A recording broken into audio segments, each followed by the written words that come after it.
Tulungan natin ang batang nakakulong. Kawawa naman. Bago na, di ba?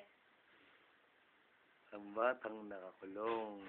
Basta mo na, di. Bakit ka nakakulong? Ano ang iyong pagkakasala? Umiipo ako. Umiipo ako. Pero wala po akong kasalanan. Hindi ko po sinasadya.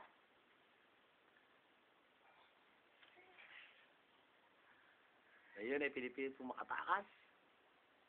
Usot ka dyan, oh. Baka siya ka. Usot ka, dali. Usot. Dali, usot ka dyan. Usot mo yung ulo mo dyan, oh.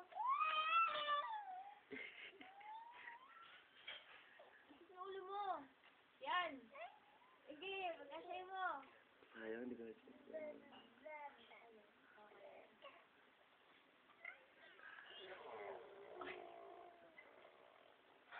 Ayahin niyo ako. Usot ka. Usot yung ulo mo. Bato na? Okay. Ano ka tatayo na kalaylay pa?